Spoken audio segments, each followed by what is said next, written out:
Yes, ladies and gentlemen, the legend, the man himself, arguably the greatest little man of all time, Rey Mysterio, ladies and gentlemen. How are you, buddy? Man, I'm doing swell.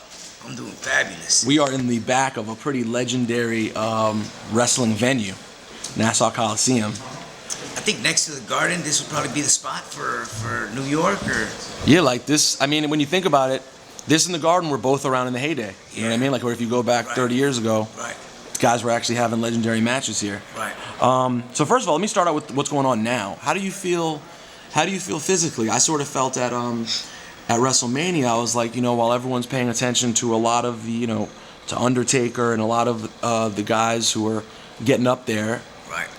Quietly, Rey, we know your body's been pretty beat up, and I know that you've kind of, you have a family and that you're very in love with. So, I was thinking, how much time does Rey have on the clock? How many Manias are left? And I'm curious to how you feel now and how you feel about that question.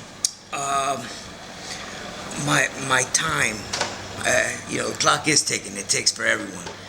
But as far as me having a time set up or planned for retirement, I kind of play that day by day. It's one of those things like, I'm going to take Edge, for example. One day he's doing a SmackDown event, and then next thing you know, getting ready for a big pay-per-view, and he sees a doctor, and they tell him he can't go no more. Now that stuff scares me.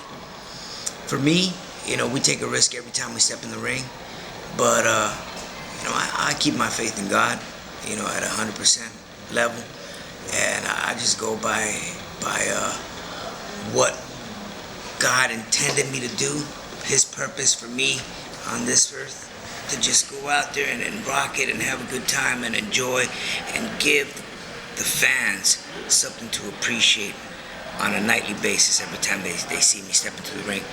I'm gonna keep on going until I can't go no more. So you're not at a point yet in your career where you may think, let's say you have a feud, come up with someone, and you think, there's a good chance this is the last time I'll get to work with this person. You don't see things like that. I can't even think that way. That's just it's not in my list. That's not in your DNA. Accomplishments. Of course, my body feels banged up. I do feel the wear and tear. I feel the years on top of me. But it's nothing I can't handle at the moment. I think I can still go. When was the last time Rey Mysterio was a heel? Because I was kind of out of wrestling when you first came to prominence. I was a period where I was kind of faded.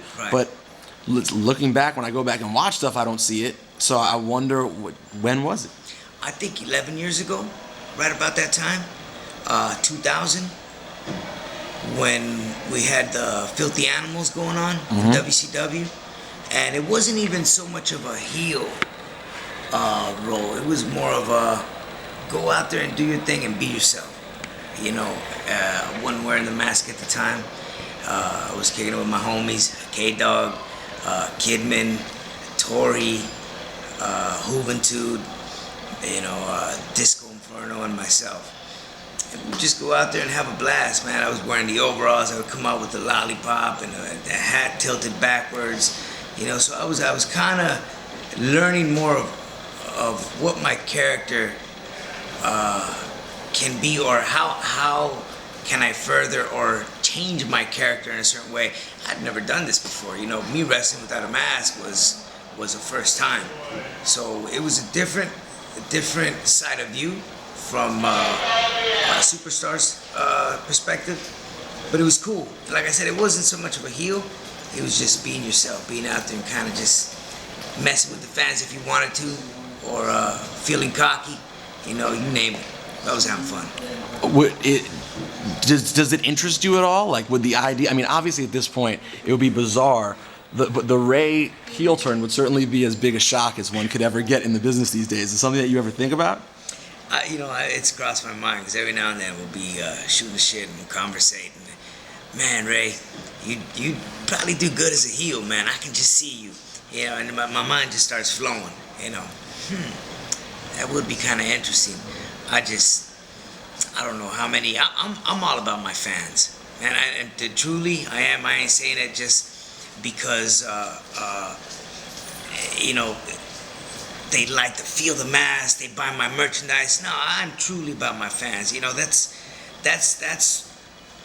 what fills me of adrenaline. That's what gets me going. That's what pushes me. And I see so many kids out there with the mask, man, that if that ever came or was brought up to my attention where, okay, this is what we're gonna do. We're gonna turn you into a hero. Like, oh, hold on. It's cool if we can talk about it, mention it, but now if we're gonna do it, it's a whole different ball game. So, you know, I guess when you really think about it, man, can I pull it off? I mean, would I be good enough to piss off the fans, make them mad? How many kids would go, no, Ray, no, what do you? Well, wouldn't it hurt? Wouldn't you turning itself? Wouldn't the turn hurt enough to kind of carry its own heat for a long time? Like if one of those kids one day, you pulled their mask off and threw it on the ground, like one of those moves would be so brutal that I feel like, first of all, we know you'd be a great performer. Don't downplay it. But I think that alone, even if you weren't, that alone people would be so upset to see it happen. I've always said that your character in the ring has a lot to do with your personality outside the ring, and you know I'm not a hatred person. I don't go around pointing the finger.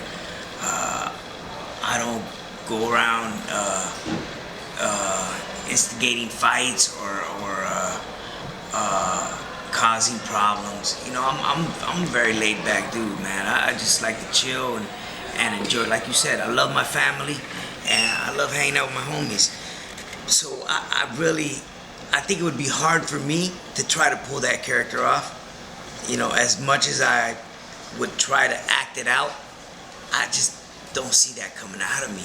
Yeah, I'll be honest. I've now seen you. I saw you today, and then I bumped into you at the after party, and I walked away, and I said, that dude is not far off from his character. And I was like, he's as nice as they come. Like, yeah. It seems like I could hear what you're saying. It would be difficult. It would take a toll on you to have to do that. Yeah, it will. You know. Tell me, when was the first time you set foot in a wrestling ring? I had to have been, and I don't remember it, but by what my parents tell me and my uncle, probably about 4 or 5 years old. And where was this? This was in Tijuana, Mexico, right across the border from San Diego. I do remember going to the gym with my uncle. He used to train. He used to have a class, private class. And right after the class was over, like any other kid, jump in the ring, start rolling around, hitting the ropes. Next thing you know, I'd be diving off between the second and the bottom rope. My uncle would be on the floor, and I'd run, and I'd dive, and he'd catch me. No, I'd feel safe. You know, can I do it again? Yeah, come on, let's go do it again. I'd run up again and dive again. And then I'd try to climb up the top turnbuckle, and it'd feel too high, so I'd go to the second and then jump off. So I was kind of getting a feel of what it felt like to just kind of fly in the air, man. And, you know, doing that at an early age, everything just started coming natural, man. I think I was born to be in this business, without a doubt. We were just talking about it off camera, but how highly does the memory of you getting to work with your son and Eddie mean to you now, looking back at your career back in 2005 when you guys had a little run through SummerSlam, I think it was? It was in 2005, and it was incredible. I mean, I still to the day I say this. Not a lot of parents get to bring their children on the road, and then on top of that, having them work with you, be on camera, you know, on a weekly basis on TV. So you can't even imagine. My kid was probably the coolest kid in the block, in school, you know, with his cousins. And my daughter at the time was too young to understand it. But I was reading through an album that my son just made for 8th grade, and I didn't get to finish the story with you, but there was a picture with him and me and Eddie, and he wrote there that he had the opportunity to work with his father and the legendary Eddie Guerrero, and he goes, In his words, he said it was a privilege for me to be in that ring with my dad and Eddie. So, you know, that just, man, I kid you not, my tears just started to come down, and I was like, wow, it was real emotional. Just to read that little paragraph that he wrote beside that picture. I want to ask you. I'm gonna let you go in 1 second. I want to ask you one question that's somewhat personal. No, very personal. I just lost someone very close to me. I'm sorry to hear that. Thank you, man. I'd never been through that before. My fiance's little brother, my brother-in-law Spencer, 18 years old, and he was in a car crash. And it was almost a month ago. About a month ago, we lost him, and we're trying to figure out, you know, just how to. Just kind of how you get back to any sense of normalcy. And I know that you've lost. Anyone who's a fan of yours knows that you've lost. And I'm just curious, so you have to get back to work. You've always had to go back to life and continue on. What is there any sort of method to it, or is it just kind of put one foot in front of the other and try to go? I've always said it's all about your faith, you know, your faith in God. And he's the only person that can make you drive further and help you keep on moving with your life. And I'm not going to go too far away. I know I lost Eddie, you know, but my wife's brother, my brother-in-law, he was 18 years old at the time. He was born in 1976. He passed away in 1995. In a car accident. Wow. And again, I was at the time wrestling in Mexico. He had done so many things prior to his accident. Within 2 months before he passed, stuff that he would never do. Just saying bye to them because he was about to go work in LA. This happened in Tijuana, Mexico. He just wanted to say bye to everyone because he was going to go up and take a job up in LA at a racetrack, horse racetrack. And he was getting away from all the bad influences in his life. You know, no drugs, no alcohol, clean kid. He just loved to have a good time. He was very happy, very energetic, but again, never did anything in his life. But he just wanted to get around his friends that were doing it. He was the one guy that would always say, "What are you doing, man? Come on, you can't be doing that. Stay away from that." Had a couple accidents prior to that, motorcycle and car accidents. Well, that night, one of his buddies came by. "Hey, it's your farewell, man. Let's go out. We have 2 girls. You know, we'll go out and have a couple drinks." I'm like, "No, man, I'm getting ready to leave. I gotta leave in a couple hours." This was a night prior to his death. They went out to Rosarito Beach, about 30 minutes away from Tijuana. On the way back, he used to drive a little black Ford pickup truck, no cab in the back. He was driving, 2 girls, his friend on the other side. Window was down, elbow on the side. He hit a ditch, which kind of just threw him off. Accident happened. He was the only one that passed in that accident. But it's funny how things happen and the purpose of life, you know. Him doing what he had to do months prior to his death, which you really don't see that until something drastic like this happens. Mm-hmm. But again, after it's all said and done, my wife needed the support. My mother-in-law needed the support.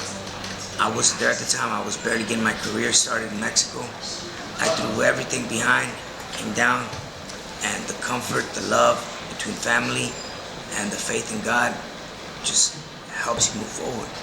You gotta keep pushing, you gotta keep living, you gotta keep focusing on yourself to live your life, you know. When something drastic like that happens, man, it kills you. It kills you emotionally, mentally, spiritually.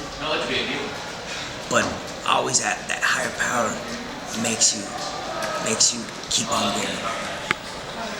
Thanks, Ray. Appreciate that, man. And on a higher note, we're enjoying you on Raw, my friend. For many years, I hope.